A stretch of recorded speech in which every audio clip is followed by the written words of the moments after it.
Let me ask you a question. What comes to mind when you think about the legacy you leave behind? For a lot of us, it's about providing financial security, passing down wealth so our kids can have better opportunities. And lately, there's been a big focus on breaking cycles of trauma, making sure that the emotional baggage of one generation doesn't weigh down the next. But here's the thing. When is the last time you actually thought about the health you're passing on? Now, let me be clear. I'm not just talking about genetics. I'm talking about the habits, the mindset, the lifestyle choices, everything that adds up to physical, mental, and emotional well-being. We spend so much time worrying about our kids' bank accounts or their emotional baggage, but what about their ability to thrive physically, mentally, and spiritually? The truth is, you can't enjoy wealth or emotional freedom without good health. And yet, generational health is barely part of the conversation. Today, we're going to change that. We're diving into the steps you can take to not only live a healthier life yourself, but to pass down a legacy of health that will impact your kids, your grandkids, and beyond. From training and movement to nutrition and mindset, we're going to cover it all because what is wealth without health? It's just another burden. So grab a notebook, clear your mind, and let's talk about how to make the health the legacy that you get to leave behind.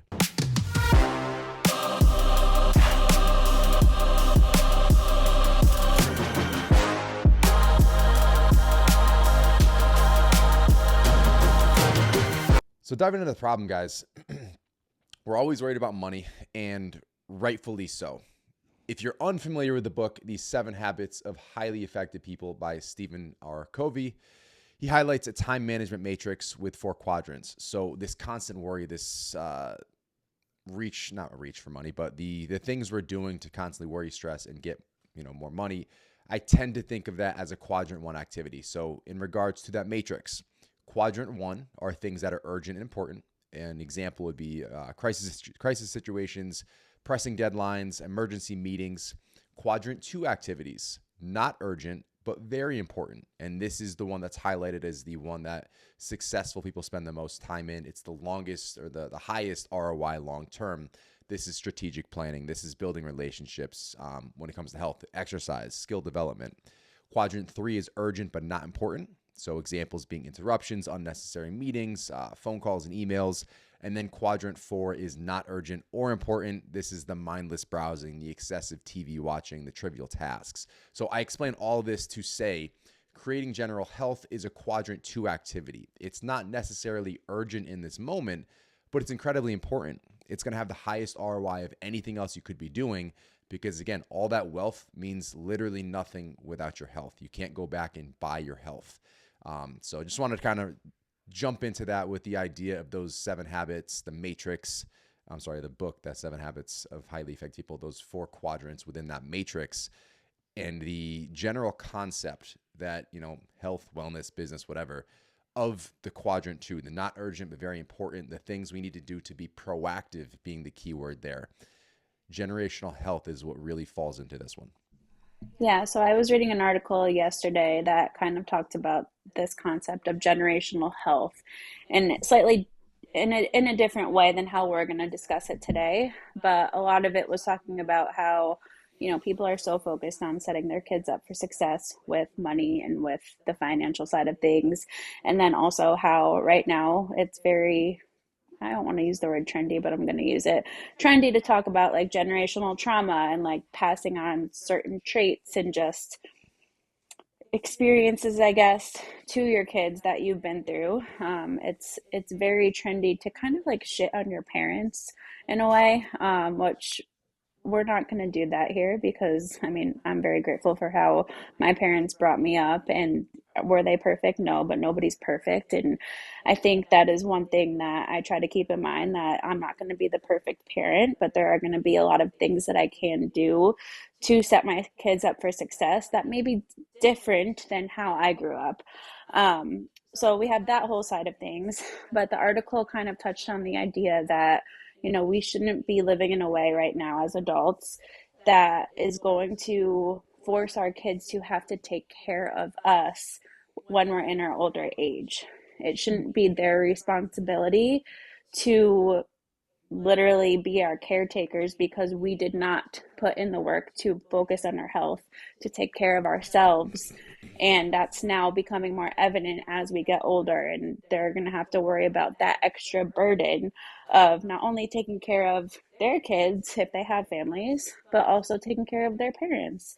So I thought it would be a good topic for us to kind of just touch on our perspective here as health and fitness professionals and how we can ensure that we help you guys, the listeners, the people who are in the same boat as us right now, set our kids up for success and put them in a position where they don't feel like they have to take care of us when it comes to our health.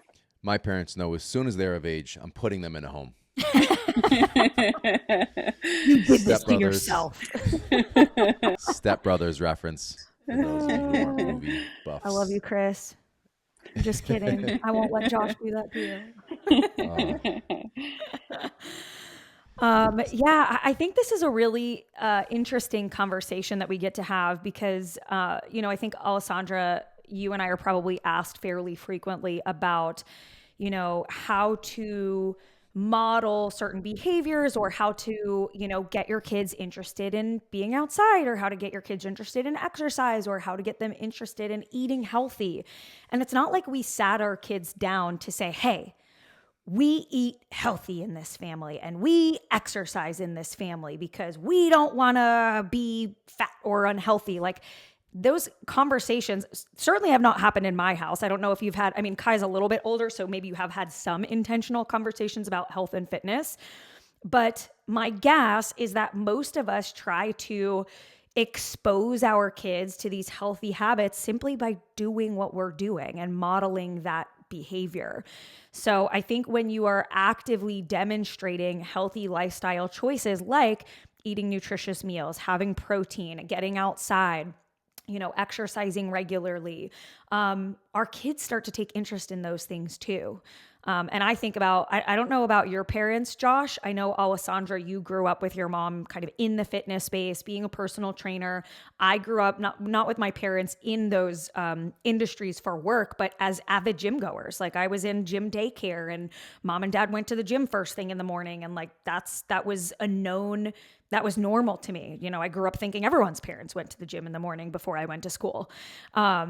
I don't know if Josh, that tracks at all for you in terms of exercise, but I think about like our parents probably inadvertently passed those habits on to us.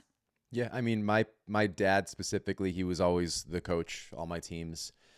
So sports, it was always training for those things. We were out in the yard, but he didn't go to the gym. We had a gym in the basement and he would always be down there and I would, be doing something on a sit-up machine or pulling on something. And then his protein shakes, I've been trying to find forever, and I'm sure they were not high quality, but the taste, it wasn't a malt chocolate, and I cannot find any shake that does it, but I would sneak into the closet and make them when no one was home. And I was replicating and sneaking around and doing that shit. It's so funny because supplements obviously have come such a long way since Yeah. back then. But I remember also like going to my mom's gym, which is the gym that Josh and I used to go to. It's like your old school bodybuilding style gym. That's where she would work and teach fitness classes. So I was in the daycare there and they had like all of the protein bars and like stuff out front. And I remember I was obsessed with this one chocolate protein bar. I would beg my mom for this protein bar every time. And it had that malty flavor. It was not, Yes. if I ate it today, I'd probably be like, ew. This is But it gross. was just like, that was like, I thought it was like a candy bar. I thought it was the most delicious thing ever.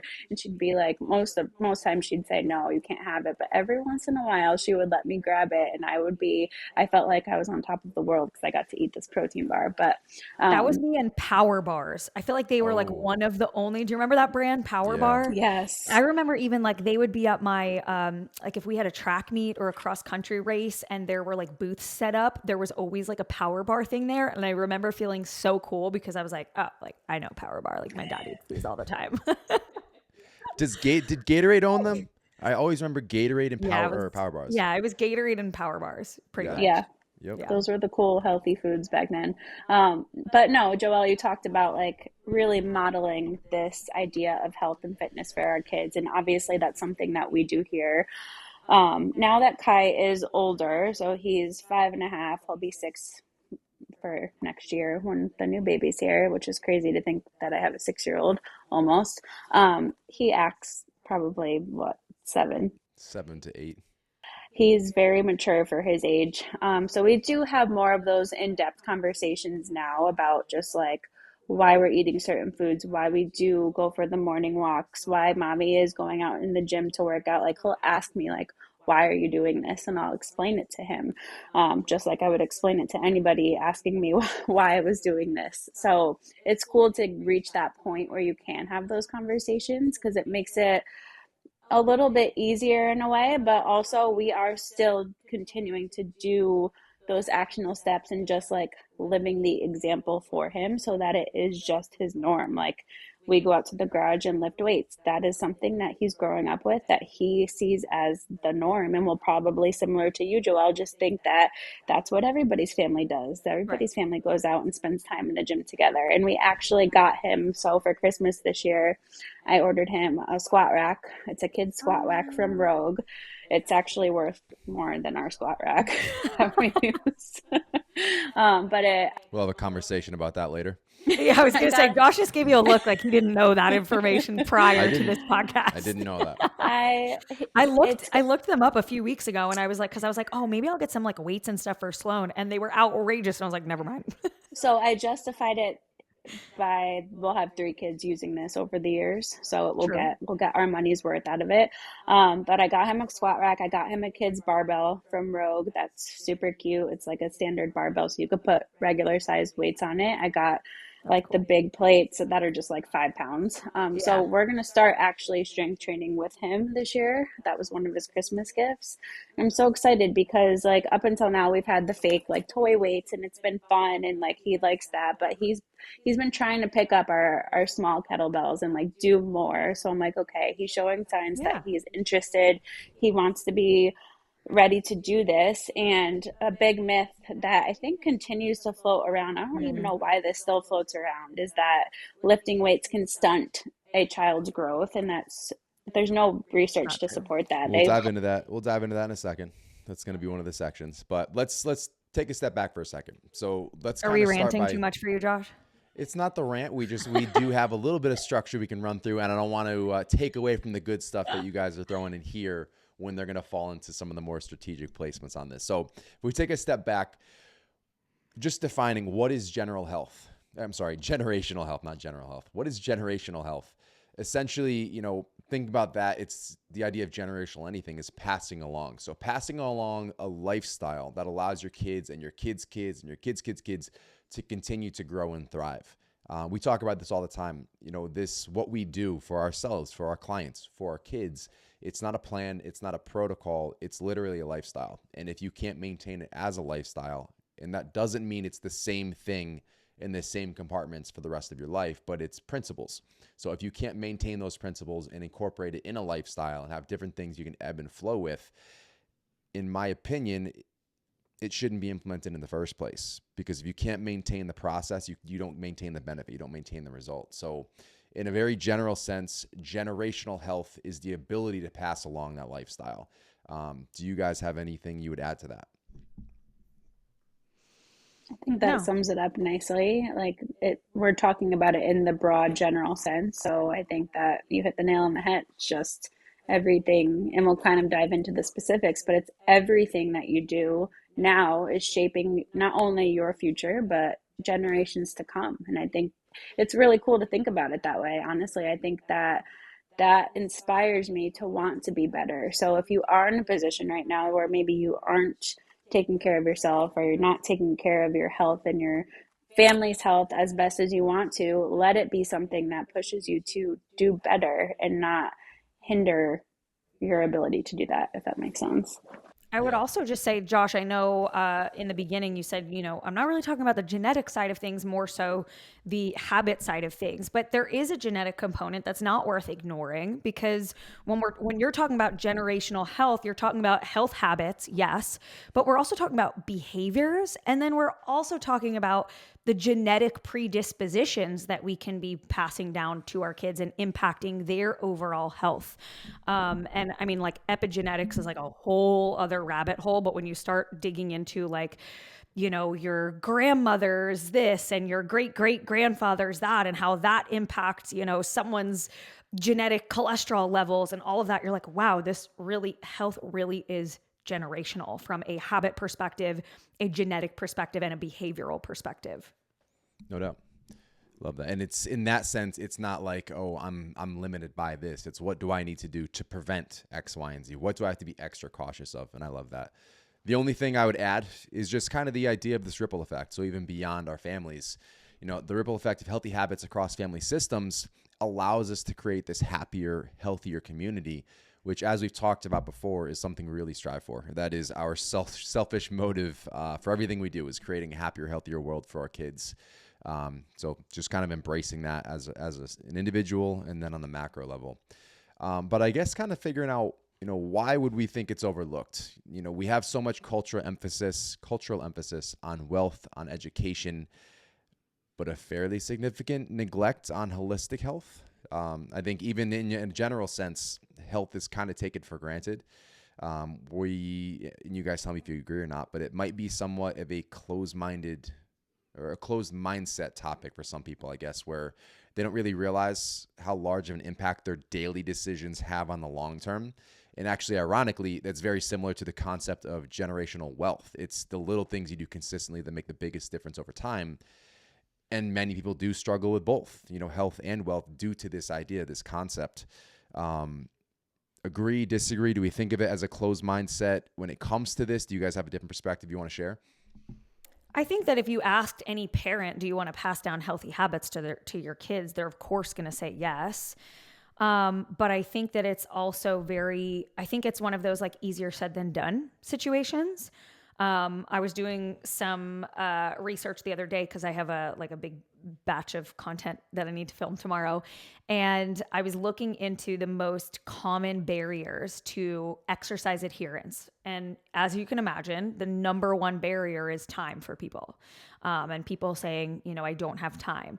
And this could be a whole topic in and of itself. But I would urge people to see how they can reframe whatever those barriers are for them.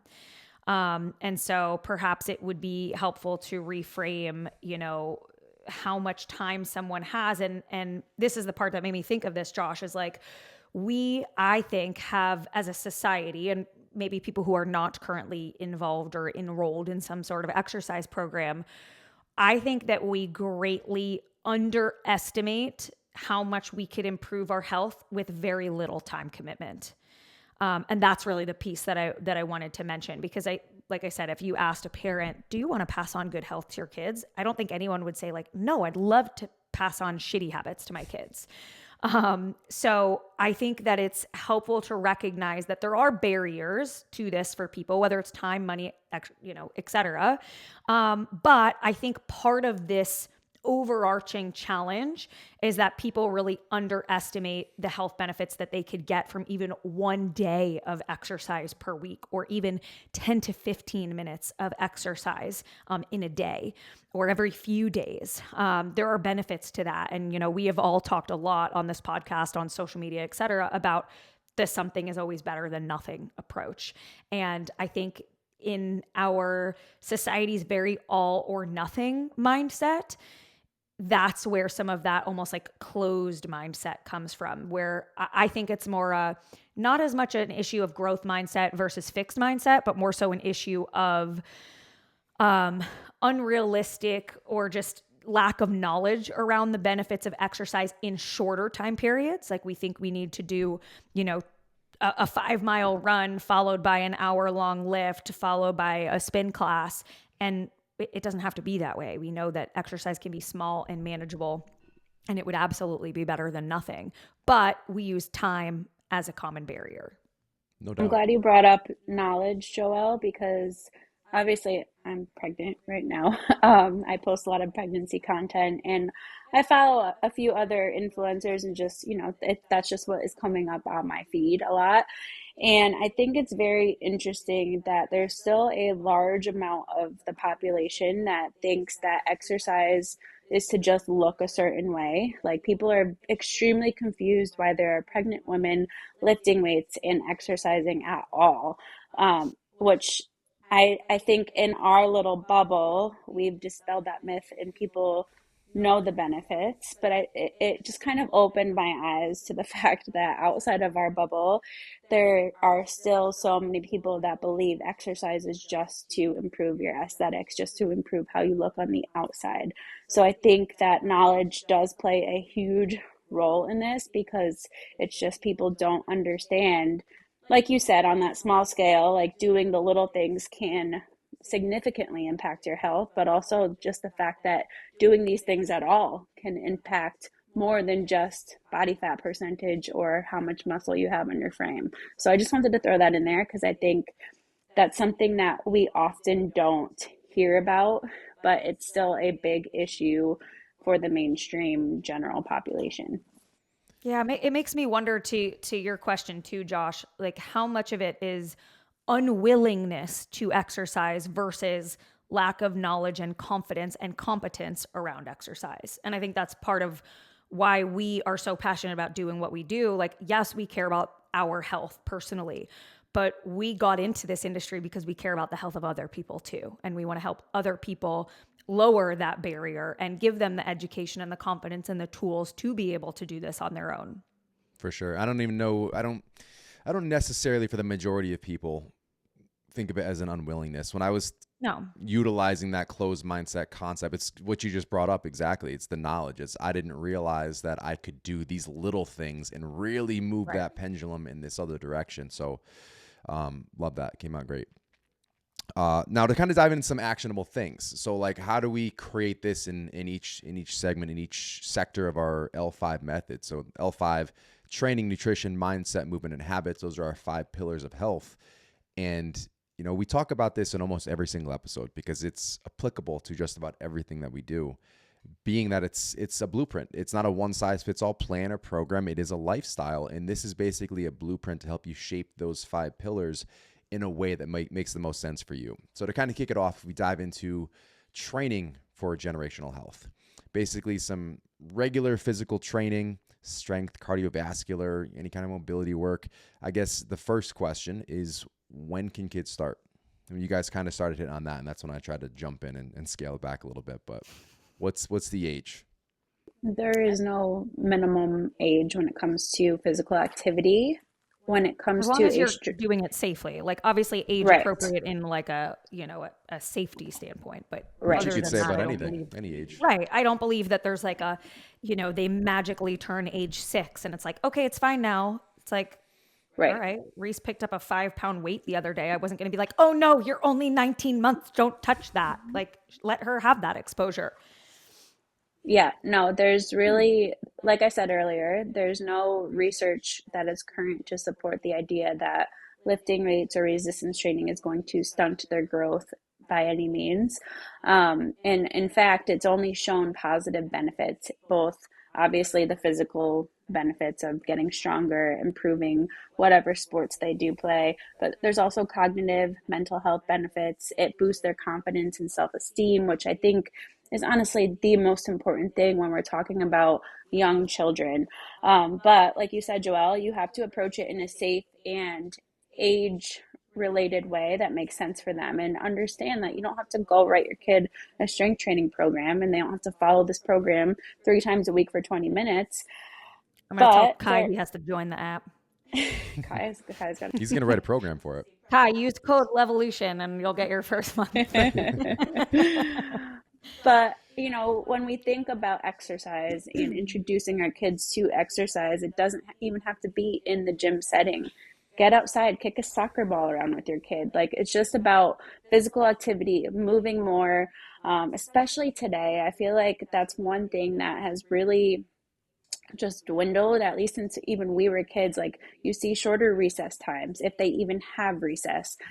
A lot of schools cut funding for physical education and health. Apparently, they're not allowed to run during recess anymore either. Kai said he's not allowed to play tag. He got He yelled said he at. was not allowed to pay tag. I don't know what the backstory is there, but It's probably for just whatever kids get reason, too rowdy and the teachers yeah. don't want to deal with the drama. But we are noticing kids these days, obviously, when we add in technology and like when they're coming home and just sitting and watching TV for hours on end, like it's a lot easier for them to be less active. So we have to be more proactive about helping them get outside, get moving. We recently just set up in our unfinished basement, we have the soccer net set up, and he's been down there kicking the ball. So, like, you have options. It doesn't have to be take your kid to the gym and lift all the weights with them.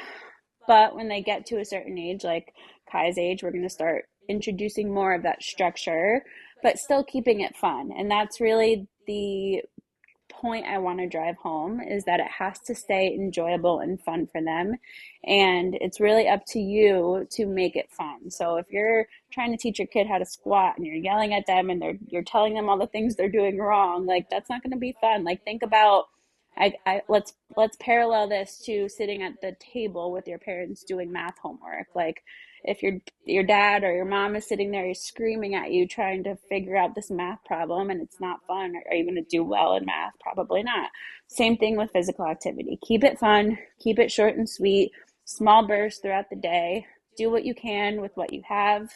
But ultimately, there's no limit when it comes to when can they start incorporating physical activity.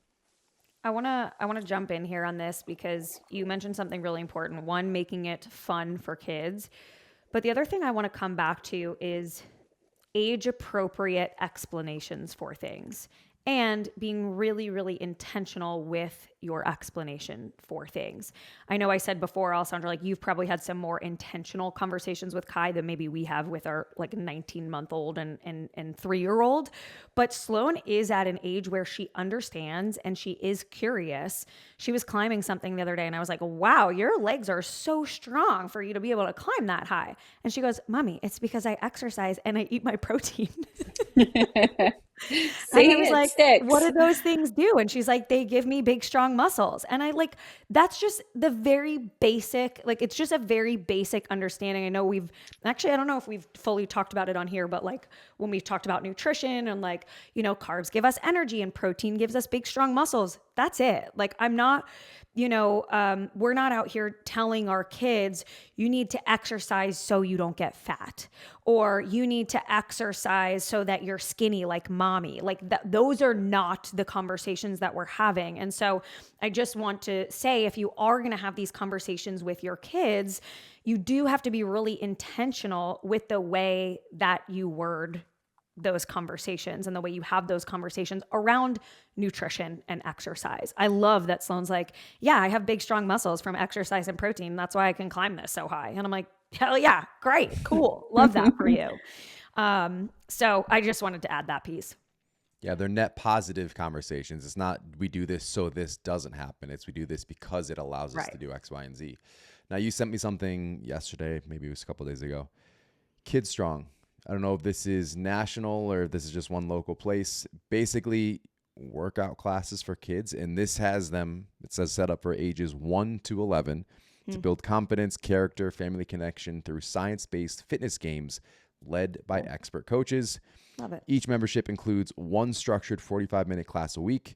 Classes are packed, again, science-based movements, building emotional, mental, and physical skills. Your kids think they're just having fun, but really they're getting stronger, more confident, more resilient. That's about as far as I read, but I don't know if you love looked that. into this. Yeah, so Coach Robin sent it to me yesterday saying that she heard about it. It's a new gym for kids that opened up if you're local, Manchester, Connecticut. And she was going to check it out with her daughter, Amelia, who is 4, I think. But she sent it to me knowing obviously we have kids and it would be a fun thing to do. But I think that's a really awesome thing and unique thing because you don't see many of these kids' gyms around. I'm glad they're starting to pop up. But on the website, you can actually start your own franchise. And I joked with Rob and I told her, I was like, how much you want to bet Josh is going to be like, let's start this business? I was just going to say, you guys want to go in on a third business together? For number one, I don't jump in on the franchises. They're Josh originals. And number 2, you guys know my over 30,000 foot view of long-term and things I want to do. This has been on there for a long time, and not even just for kids, but like I don't know if we talked about this, Joelle. I was one round away from making it onto the real world, and I was very upset that I didn't make it, not because I wasn't on the real world, but because I always wanted to be on the challenge. Those look like the most I could fun so see you on competitions. that show. Oh, I would have been great. It would have been awesome. They fucked up. They missed out. We also wouldn't have been We here wouldn't right have now. been here. We wouldn't have been here. Everything happens for a reason. Everything I'm gonna works recreate out. it. Yeah. I'm gonna recreate it in real life.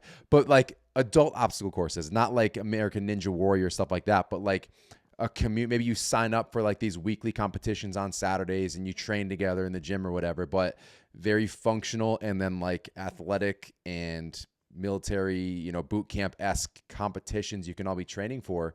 So fostering that community, that has been on my list for a decade, like that kind of gym on top of like the traditional stuff, but like that kind of outdoor year-round mental toughness, those kind of things, and then bringing kids into like a mini version of that. So don't ever talk to me about franchising I'm someone just else's. making fun of you, but no, I think it's awesome that things like this are starting to pop up, and I think it's awesome, obviously, for the whole exercise, physical activity side of things, but also making it a social thing for kids. Like being Yeah. around other kids doing the same thing is going to help them boost their confidence so much. So, And and connect with others, and just like be around like-minded people from a young age, which we know is so important.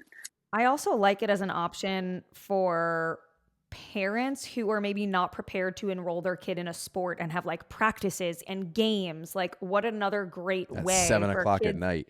Yeah, like what another great way for kids to be active, um, and having that sense of community and activity without needing to necessarily sign up for a team sport, because that's what it feels like is right now kind of one of the most common, if not only, options for kids to be active outside of school.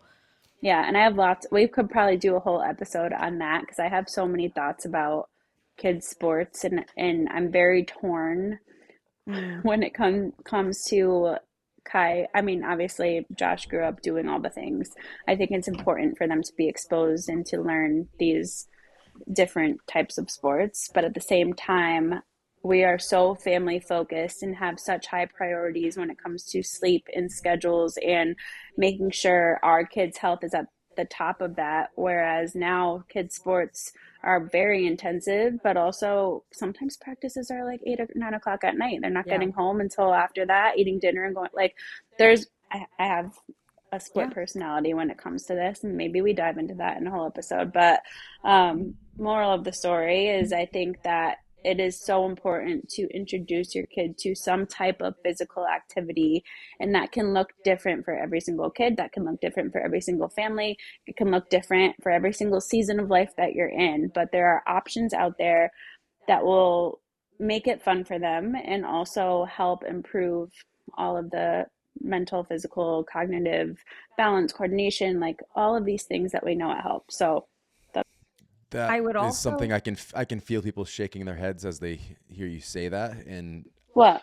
Which part? just like not necessarily being totally pro sports. And I will say that is something Kai and I will sit down and have those conversations when it gets to that point, and what direction that he wants to take it, and that I will bring him through. So it's not like it's not going to happen.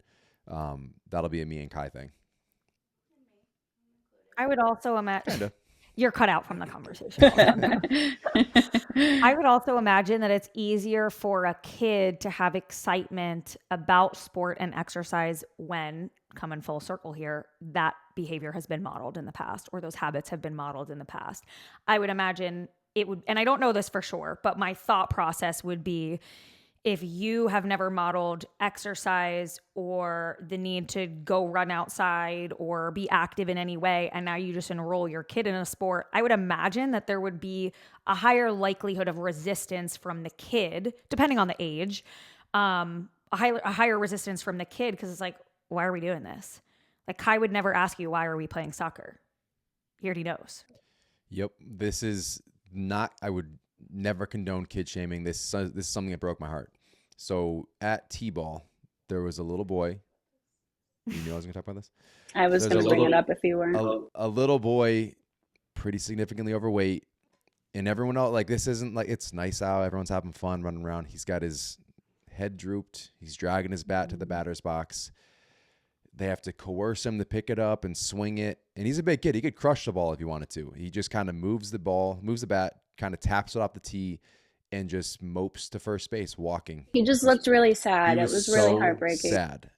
And you Mm. could tell like this was not his thing. He had never been introduced to your exact point, Joel. This was not modeled behavior. His kids wouldn't, or his parents never took him outside to play. And this is me obviously hypothesizing, but just based on this is a regular thing. Like he was always upset and just very down. And these are little kids. So everyone's inviting, they're happy to see each other. And he just wasn't about it. And like, that's the one of the main components of why we're doing this, having these conversations, bringing awareness to it.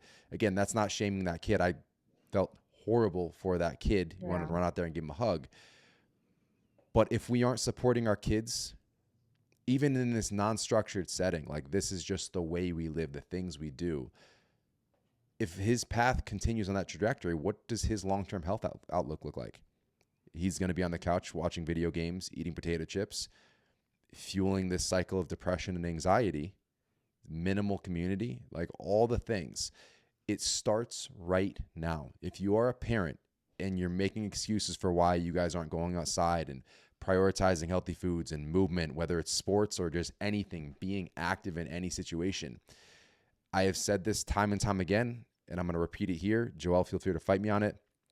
I consider it parental negligence because it is not their fault. It was your decision and your actions or inactions that are leading to poor long-term health outcomes for your kids. I will stand by that 1,000%. My heart rate elevates every time I talk about this because I'm that fired up about it. It's on you. It's not on them. I won't fight you on that. I think there's more nuance to it. Like I think For that sure. context matters. But I don't disagree that it's on parents to, look out for the welfare of their children and their children's future from a health and fitness standpoint. That particular story about the T-ball stuff, it does make me wonder, like, what was the kid told? You know what I mean? And like, what was the conversation with the parents? And obviously we don't know that. We'll never know that. I don't even know if you know who the parents are, but it makes me wonder, like, did that kid go to a pediatrician appointment and his doctor was like, told the parents, you're obese, you need to put him, he's obese, he needs to be put in a sport. And now mom and dad signed him up for something maybe and told him, you're too fat, you need to go play. You need to go outside and do this because you're too fat. And maybe that's why he's moping around, because he just got fat shamed into going and playing and he feels out of shape and out of sorts and doesn't look like the other kids. And, anyway, all of that to just say, I Break wonder. my heart all over again. Yeah, like I just wonder what the context of those conversations were to make him seem so upset about being there. It makes me think that there were conversations leading up to it that made him feel bad about even being there. Yeah, and that's why language matters so much. And we Right. touch on this. If you guys haven't downloaded our kids freebie, we have a freebie for parents that will help you, implement all of these habits, nutrition, fitness focused for your kids. So this is on our website, but it's called Healthy Kids, Happy Families. There's a whole section in there about language and how important it is to approach this with the right language, because you're right, it can make or break Yeah. their want to be there. And that can be something that lives with them for the rest of their life. When we talk about generational trauma, that is trauma. Mm. So one point I want to hammer home, because we're talking a lot about modeling physical activity, is our kids are going to see what we do even when they're not hearing what we say. Again, they hear what we do. They see what we do when they're not hearing what we say. So we can tell them all the things that we wish we did and we want them to do. If they're not watching us model that behavior, it's going to fall on deaf ears the majority of the time versus growing up with it being a part of the family dynamic. So real quick, let's say they're not doing sports, they're not in the gym right now. What are some simple family activities these guys can take home this weekend? Walking, going to the park. Hike, go for a hike. Yep. Honestly, a walk is probably step one. Like, go for a family walk. Yep. Pick a pretty place to walk if that helps you entice your kids or helps entice you. Walk your neighborhood if that's the easiest and if it's safe enough there. there are options as far as just going to, I think I'm pretty sure Connecticut, all state parks, it's free access for residents. I don't know if this Yeah, is across residents. the country, but you can go to any state park here for free. It costs $0, and you can hike, you can walk, you can have a picnic, you can make it fun, you can bring a soccer ball to kick around after. Um, just find somewhere that looks fun to go and just go. Like, just go have a little adventure, even if it's the town over from you. It doesn't have to be this big shindig that you do, but just go do something outside of your norm that gets them excited and feels like a big deal for them, when in reality it's just this quick little trip to the town over. I think that's probably the easiest, lowest barrier thing that most people can do. For sure. One little tidbit I'll add before we jump into the next one. We've also started prioritizing as much as possible, and we try to stress this to our family in general, but prioritizing experiences over gifts for Christmas, for birthdays. Like, we don't need all the things that are going to get thrown out. They're going to end up being donated. Like, let's go do something as a family. And very rarely is that thing a movie. Nothing wrong with going to see a movie. Just saying, the vast majority is, where can we go? Is it a beach? Is it a hike? What things can we do on an outdoor vacation? Going away for the weekend, things like that. So again, making it something your family really, really looks forward to is just, as a byproduct, subconsciously creating this positive correlation with activity. Your So, mom was taking Kat in the trampoline park this week, and he was stoked when he heard that she was going to pick him up from school tomorrow and take him. So, like, things Aw. like that, those things are popping up all over the place. You know, there's like is that the same place as the ninja course place? But I don't think so. there's like a I think kids the adult ninja side is the warrior ninja. course. But there's options, and I know in winter it's harder because it's cold. You're fighting getting them dressed, you're fighting getting yourself dressed. It feels like this stressful event, but you will never regret going outside and just doing something outside of the norm. I All right. want So to pillar. Oh, go ahead, Joel. I'm sorry. Can I just throw in one last thing, because this was a great message that I got. I was looking on my phone for this DM that I got recently, because we're on the topic of modeling exercise and modeling physical activity. Someone saw that reel, Alessandra, that you made on the SDE app page of Reese watching me deadlift. And she said, "Can I ask a really stupid question?" It was not a stupid question at all. So, Kendra, thank you for asking it. But she said, "Can I ask a really stupid question? I've started working out in the mornings before my girls wake up. Is talking about it in front of them enough? Is there anything else that I should or could do to make up for the fact that they're never really seeing me exercise?"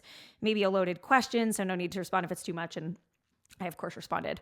But I thought that was a great question, because most of the time my girls don't see me exercise. But Sloan does know I go to the gym before she wakes up. Like, I'll come home and she'll be like, "Oh, mommy, were you exercising when I was sleeping?" And I'm like, "Yeah, I was." She'll be like, "Because you want big, strong muscles." I'm like, "Yeah." She's like, "So you could throw me in the air and chase me around?" I'm like, "Yeah." Like, that's what she views exercise as. So I said back to her, I love this question. 95% of the time I train at the gym, and my girls don't see me train at home a lot. It's like 5% of the time that I end up doing a home workout, and they might, catch some of it. But we do talk about it in some capacity. Mommy and daddy exercise so we can have big, strong muscles to throw you up in the air, things like that. And the exercise equipment is like, we are in a position where we do have a home gym, and I also go to the gym, but they see the exercise equipment in our basement and they're super curious about it. And I love that they're curious about it. So we let them explore it. They'll pick something up. Sloan will say, like, "What is this for?" And I'm like, "Oh, this is how you do an exercise with this thing." And she'll sit there and she'll do cable rows, and she'll be like, "Mom, this works my back muscles, right?" I'm like, "That's right." So I think, modeling it, yes, but talking about it is sometimes enough too. I don't want people to feel like if you don't have a home gym and your kids aren't seeing you exercise, then you're not passing down this generational, health. Talking about it and modeling it in the sense of overall modeling healthy behaviors, habits, and dialogue around food and exercise is just as important as them seeing it. I love it. All right, guys. Pillar 1, training. Next pillar, nutrition.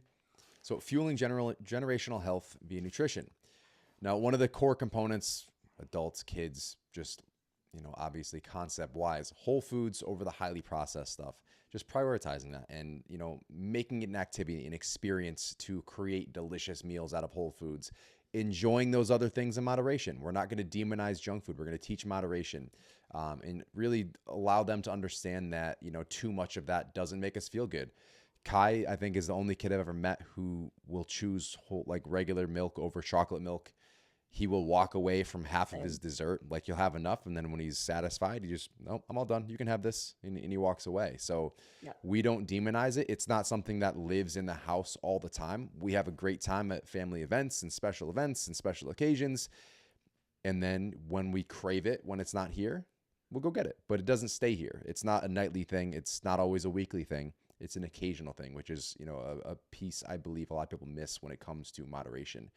But just teaching kids about eating balanced, early, from an early age. So veggies and protein and healthy fats and fruits and nuts and legumes. And again, making tasty things out of what some may view as just bland, boring foods. And then they go and they look for those higher, highly processed, but more, highly palatable options there.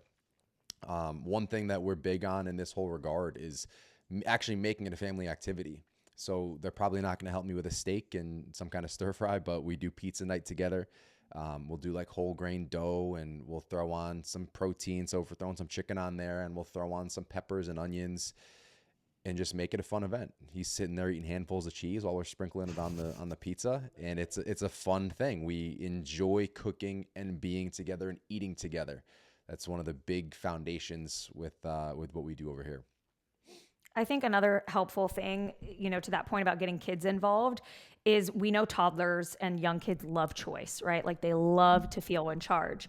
And sometimes I'll say to Sloan, like, what protein do you want for dinner tonight? And she'll tell me like eggs or chicken. And then she feels like she gets the choice. What kind of carb do you think we should have tonight? And she'll be like, mango. Okay, cool. Let's put some mango on your plate. So I think even involving them in that way and giving them choice, it's not just like you're barking at them to eat their vegetables. It's like, oh, what color vegetable should we have tonight? Oh, let's do a green one. Let's do a red one.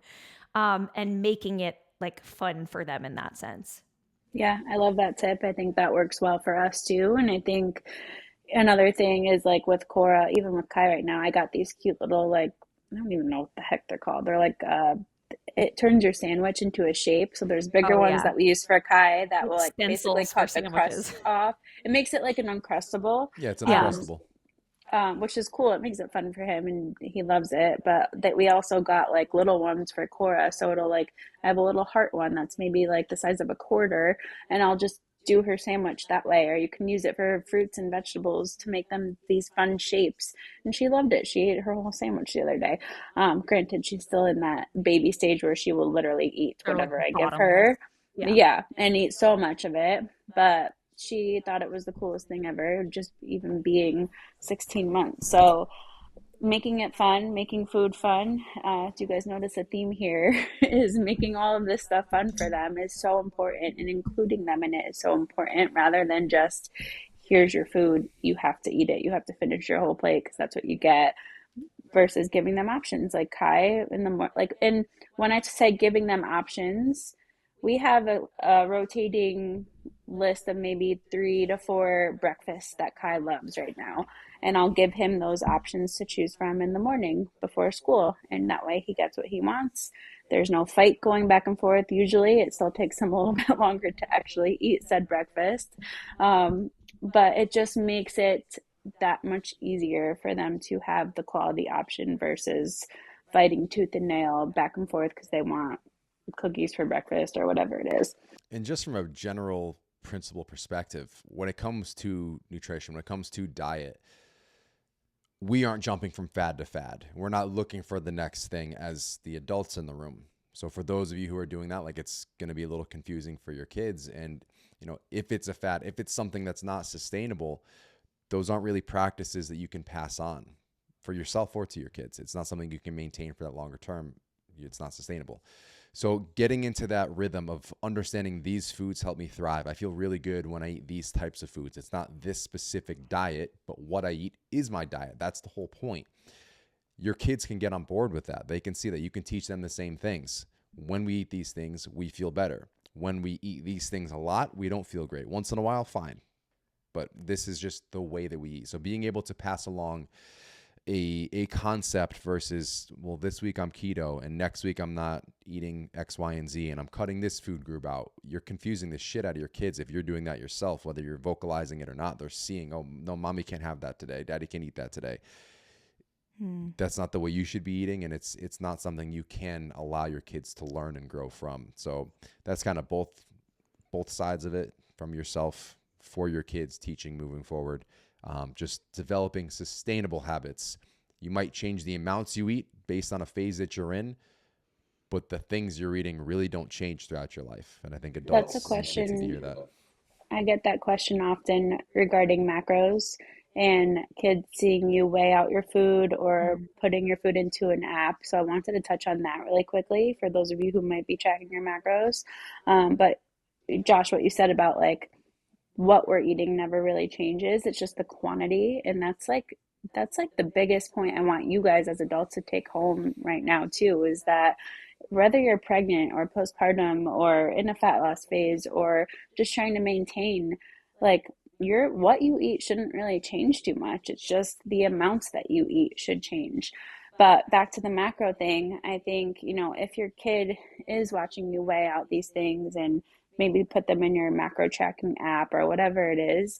Kaya's asked me before, like, hey, mommy, why are you weighing that? Like, what's that thing? Like the food, speaking to the food scale. And I just explained to him, like, it's no different than me creating a recipe. Like when we bake a cake, we have to make sure we put the right amounts of ingredients in to create the cake, to make this cake come out really yummy and tasty. Sometimes mommy needs to make sure that she's putting the right amounts of things in to feel her best and to have the energy to go outside and play with you or go do a workout. So I kind of approach it that way, which is it's honestly the truth. It's just making sure that I'm eating the right amounts for my body to feel my best. That's really ultimately what tracking macros comes down to. And I think a lot of people still view it as this sort of like skewed Disordered. fad diet, disordered, it's not healthy. It's But that's obsessive. really like the opposite of how we approach macros and how we teach our clients about macros. And when you approach it in the right way, it really can be a powerful tool, obviously for your physical benefits. But that's just kind of how I've explained it to him so far as it's just giving me the right amounts of stuff. Agreed. All right. That was pillar 2. I got my segments and pillars mixed up in my notes here. So pillar 3, mindset, the heart of generational health. This is basically incorporating things like mindfulness, gratitude practices, emotional awareness, and breaking cycles of stress and burnout through self-care practices visible to the family. And I want to really highlight that last part, visible to the family. I know, Joelle, like you said, you're already talking about exercise if they're not seeing you doing it. I don't know that talking about, I mean, I guess it could, but talking about meditation, like they don't really understand what that is. Exercise, you can see what's down there, you see the equipment, being able to do some things, and even in the moment. So just stopping and letting them see you take some deep breaths as you're getting stressed and walking them through, okay, I can see you're getting upset. Let's just pause for a minute. Let's go sit down and let's take a few deep breaths. Let's calm down, feel yourself calm down. I actually take Kai through meditation sessions. So I take it a step further than that. But showing them how to create some of that emotional regulation, which I think a lot of us could use right now. We're a big deep breath family. Like Sloan, just last night, both the girls was like half an hour before bedtime. They're like fighting over every toy, fighting over every book. I'm trying to read a book. Someone's stealing a toy. Like it was just that final little bit of Sunday night chaos before bedtime. And it ended with both girls crying, me really frustrated, all of us frustrated. And I just sat down and I got on their level. I said, Sloan, you want to take some deep breaths? And she just held my hands and we both just took some deep breaths. And then I look over and Reese is standing next to me and Reese is going, and I was like, I love that Reese has seen us do that enough times that now at 19 months, they're both stressed. They both stop crying. They are both sitting there taking deep breaths. I am doing deep breaths with them. And then we sat down. I said to Sloan, how do you feel? She said, I feel a lot better after that. I'm like, me too. And then we just kept reading our book and they were both calm. And I just had the biggest grin on my face when I saw Reese doing it because I was like, I know that that means she has seen me and Sloan do it enough, because Sloan will straight up tell you, like, I'm so frustrated. Like, she will voice that. She's really, really good at communicating her emotions. And she'll just tell me, I'm frustrated. And I say, okay, what do you think we can do? And she said, can we take deep breaths? I'm like, I love that idea. Let's do it. But that comes from modeling that. Like, she didn't learn how to take deep breaths on her own. That came from a suggestion that I had years ago, and it stuck and it works. And now at school, they do it too. I've heard her say that they'll say, like, smell the flowers, blow out the candles, smell the flowers, blow out the candles. And that's their inhale, exhale, because that's just a good visual for kids. Or I've heard them say, smell the cookies, blow out the candles. I like flowers, but yeah, I think, it doesn't necessarily have to be meditation. Maybe it is deep breaths. We're a big deep breath family too. But one thing you said, Joelle, that I think is awesome. Like, obviously, yes, we want to model these things, but you also gave her the opportunity to figure it out for herself by asking her, hey, what do you think we can do right now? And I think that is such an Yeah. important reframe for a lot of people. Instead of barking orders at your kids, which we know half the time does not work, ask them, like, let them figure it out. That's going to build their confidence and build just such, it's just going to ingrain such great habits for them, because they're going to be the people that figure things out for themselves when they're frustrated or if something isn't working or whatever it is. So I just wanted to, And yay, sometimes, parenting win. yeah. And sometimes if I say to her, like, what do you need? What do you think we should do right now to help you feel better, to, help some of that frustration go away? Sometimes it's not deep breath. Sometimes she'll say, can I just have a hug? And I'm like, okay, sure. And that regulates both of us. No, I love it. And Cora, she just started taking her deep breaths the other day, because she's in a stage right now where she's just mimicking everything that we do. And even if she doesn't fully understand why she's doing it, which is Yeah. what I'm super happy about. But Kai, we do the same thing with him, is like we'll have him sit on his bed, do the same thing, just take a minute to decompress. And one of our clients who is crushing the challenge, I know she worked with Brad, I think you said, Oh, Jill. Jill.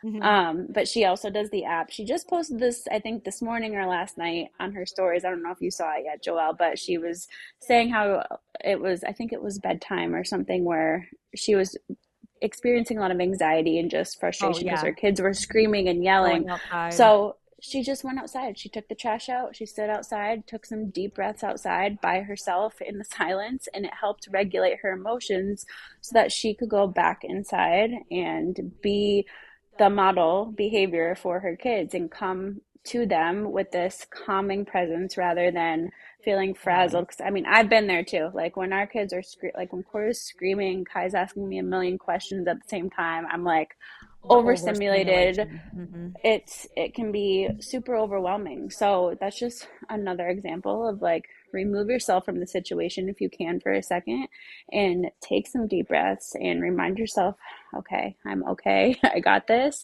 and come back to it with a more level head. And that's going to be something that they notice and just helps you feel better too. Yeah, I One don't want more. to come across like we don't ever get frustrated with our kids, or we don't ever have those moments of overstimulation. Like, I don't want to get on here and be preachy, like, you just have to take deep breaths with your kids. We all lose our shit sometimes. I lost my shit last night before we got to the deep breaths, and then that's why we all took deep breaths. But yeah, I loved that Jill example, and I have done that a lot, especially since like having the second baby, which is not so recent anymore. But there are times where I just say to her, I need to just go sit outside for 5 minutes and like cold air on my face and just breathe for 5 minutes, no noise, whatever, and then I could come back in and be more regulated. Yeah, and listen, it's not easy to do. It's not an easy thing to start and to separate yourself from, because we're all so quick to just want to react. And I'm glad you said that, Joelle, because we are by no means perfect in No. anything that we talk about. Like when we're talking about the training side of things, there's days where we're on, like yesterday, I was on the couch for 3 hours. I mean, pregnancy, but also Did you just, say we or did you say we or you? Which one did you I say? said, Okay, I said, just going to confirm. And if it makes but anyone feel better about you thinking we're preachy perfect parents, I dislocated my kid's elbow the other day. So I am no perfect parent. In an angry, she was in an angry fit of rage, and she said, "Damn you, Reese!"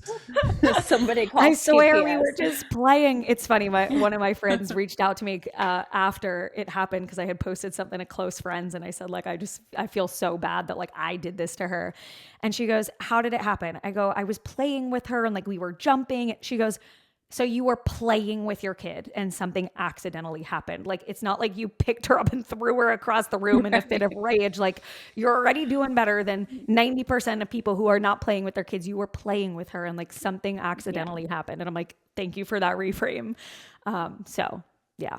Yeah. But moral of the story is bringing awareness to these things and just taking action, trying them, reminding yourself of them. Even if you remind yourself after you already exploded on the kids, like you're still reminding yourself and you're still separating yourself, and maybe you take those deep breaths after. Like that's still a win. So if you're listening to this, I'm glad you touched on the fact that we're not perfect, because we are not perfect, but hopefully these are helpful things. Yeah, and you're being aware. You're aware that if you just fucked up, you bring that back to your kids. Hey, I'm sorry I just yelled. Here's why I got so upset. Here's what we can do together in the future to avoid this. I was just going to say that. I don't like, well, this is one of my go-tos when I still have my breaking points, because they happen once in a while. Believe it or not, I get mad sometimes. Believe it or not, it's only on the days you don't cold plunge. See, Joelle, I have to cold plunge. For the health of your marriage. For the health of my marriage and my children. No, but like when we'll have a blow up, it's like I got to say something 3 times to Kai, and I'm like, dude, I don't like repeating myself, and we'll go at it for a minute, and then he'll go sit down. I'll go sit down. We'll breathe. We'll come back. Hey, listen, really sorry I got upset. Here's why I was upset, and I don't want this to happen again in the future. Will it? Of course it will. But we're both aware I shouldn't have blown up. He should have listened the first time, and you move forward. So. We had Brant was unloading the dishwasher last night and a glass broke and of course went all over the floor. So we could say like, Sloan, go stand in the other room. We don't want anyone to step on the glass. Reese doesn't really like quite understand that yet. So she starts walking over and I'm in the other room and Brant's like, Reese. And she keeps walking and he just goes, Reese, no. And she just to protect her from stepping on glass. But like, she just burst into tears. And she goes, Daddy, scare me. I'm like, I'm sorry. He probably felt so bad, though. He felt so bad. And he came over to her after and he goes, Reese, can I give you a hug and a kiss? I didn't mean to scare you. Daddy just didn't want you to step on glass. And like, she doesn't know. But like, it was even just that he came to our 19-month-old to be like, I'm sorry, sweetie. Like I yelled and I scared you and I'm sorry that like it happened that way. I was trying to protect you. So I love the idea of parents being able to apologize to their kids, even about something as innocent as that. And I think it's a kind of a foreign concept, not to take this on a whole tangent, but being able to apologize as the parent or as an authority figure in general. Hey, I made a call or I misstepped or whatever. I fucked up. I apologize. I'll be better in the future. Just being aware enough of yourself and your surroundings and the situations to be able to handle that. But one thing I wanted to throw in this department before we keep cruising, this is something that's more modeling than teaching your kids about. They're going to learn through what you're doing, but not spreading yourself so thin. So having the capacity to take care of your health. We talk about time as the main constraint, not overbooking for things that really don't need to be done. Going back to quadrant 1, 3, and 4 that we talked about with the 7 habits of highly successful people. Quadrant 2, where you want to live. Not to say everything's going to be quadrant 2, but most of the things you schedule being productive for yourself and giving you the highest ROI as far as enjoyment in your life or some type of personal development. Your kids seeing that you are rationing time properly to be able to spend quality time with them, take care of yourself, manage your mental health. It's a huge, huge component there, obviously. So if we keep cruising, next pillar, I don't even know what number we're on, but movement. So beyond exercise. And this is where we really talk about making movement a lifestyle rather than a chore, rather than a protocol, rather than a program, keeping yourself moving. And this is something, it's more in conversation. It's not necessarily programmed out for our clients. We might have them hit a step threshold that they're aiming for. But this is just a reminder to break up the desk time, to break up the couch time. If it's a lazy Sunday, just get out, go for a walk for 10 minutes and come back and go relax and take your chill day. But this is something that we keep as a main pillar, even though it might be minimal and kind of blend into some others, because it is so critical and it is part of a healthy lifestyle. Yeah, I guess just on top of that, something that you guys probably know that we do is our morning family walk. It's just, it doesn't necessarily break up the day, but it starts the day with movement for our kids. So at this point, it's just, I think they're off if there is a day that we skip it. And it's interesting to see. And it's nothing crazy. We literally go for a walk down the road and we're back within 12 minutes. It's not this long winded thing, but we bundle up, we get outside, we go for our walk to the end of the stop sign at the end of the road, we turn around, we come home. We got our time outside, we start the day together. It's simple movement. It's not anything that's getting our heart rates up like crazy. Maybe a little more now that I'm in my third trimester, but it's something everybody, for most of the time, they enjoy. There are a couple of days where Cora's a little cranky, but it's something that we have prioritized to start our day with movement with them. And that's something we can hybrid this into the fifth pillar as well with habits. So movement habits, we can blend those in. And that's kind of the idea of introducing this micro habit. You're not going for a 4 mile run. You're not going for, a 1 hour walk. If you can just make it a habit to get out and move for 10 minutes, for 5 minutes, if that's all you literally have, 5 minute walk in the morning, 5 minute walk in the evening, and that's become a micro habit where the concept there is you're going to build on it. It's not necessarily that you're going to stop there. It's what gets you going, what allows you to check that box, create this unbreakable chain. The one we've probably referenced the last 5 episodes in a row is reading 2 pages per night before bed. No matter how tired or limited on time you are, you can check that box. More often than not, you will go above and beyond that. You'll read the chapter. You'll read for half an hour if you're really into it. But it's these micro habits. We talk about little decisions every day that make the biggest changes over time. That's these things, the things you are committed to on a daily basis. I want to touch on a quick mindset shift that I've had recently around walks and that sort of habit with the girls. So for the longest time, I would either baby wear and push the stroller, depending on the age of the kids, or then, eventually it was using the double stroller and using that for walks, which we still occasionally do. But they're both getting to ages where they don't really want to sit in the stroller all that much anymore. They want to walk. And at first, I found myself getting frustrated because I'm like, it takes so much longer, or I'm going to go so much slower if I have to walk with them, that I'm not going to be able to get in a nice long walk, versus if they're in the double stroller, I could walk for a half an hour and they're just chilling in there. And we have now not used the double stroller on a walk in weeks because I was like, this is so stupid. You're not wanting them to walk because it's going to slow down your walk, but you're all going to get to walk together. And now they're going to get the physical activity of the walking too. So I recently had this, kind of mindset shift about all right, let's put the double stroller away and let's all walk. And so what if it takes a little longer and we got to stop and pick up 87 acorns or throw the leaves in the air and crunch with the leaves? Yes, our walks do take longer. And they're usually less steps and they're shorter because the girls can't walk as long and so on. But it's actually been so nice. And now I'm really enjoying that all of us are walking together.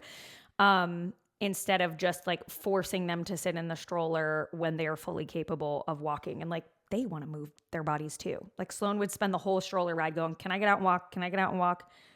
And now she can. I stumbled upon an article. I did a lot of reading yesterday, so as unproductive as I On was your on the 3 hours couch, I of was couch reading. time. It talked about how it's not, well, we all know there's a certain threshold when it comes to steps and daily movement and that side of things. But this article kind of just showcased the benefits of getting out for the walk, that who cares how many steps you get Right. if you're getting outside for mindfulness and detaching from your day-to-day grind and stress of life, and noticing the flowers and picking up the acorns and crunching Right. on the leaves. That is still so beneficial for your overall health, that even if your steps are less, you're still getting way more benefits than sitting at home or walking on the treadmill or whatever it is. So, think about why you're doing what you're doing too. I think that's such an important reframe, Joelle, is yeah, in the past for us, it was mostly about steps and getting outside and getting our movement in. Their movement matters too, but also the overall mindfulness of it. So just another example of how all of these pillars intertwine with each other as well. It's not just focus on the mindset stuff, focus on the habits. They all bleed into each other. And that's really the purpose of the LFAB method. And that, my friends, is how you take the L5 method and create generational health. It's the importance of training, nutrition, mindset, movement, and habits in passing that down. The idea, again, is these small, consistent actions create that lasting change. So if you've gotten something from this episode, I hope you're able to come up with one habit. Start with one little thing that you're going to introduce to your family this week and commit to it. So again, as you guys know, our goal is to create a happier, healthier community for our children to grow up in. It starts with us, and Be the Change is a mantra we've adopted to really remind us to set the example, to be the leaders of our families, the leaders our families need us to be, and let that ripple effect change the world. And again, we've got that 3-episode rule. If you have listened to 3 episodes, you've probably gotten some value, and we would encourage you to please leave us a 5-star review, just because that allows us to grow the audience and hopefully let this message reach somebody else who really needs to hear it. But we're going to wrap it up here, guys. Where can they find you? I'm at Alessandra Skutnik. At Joelle Samantha. I'm at Josh Skutnik.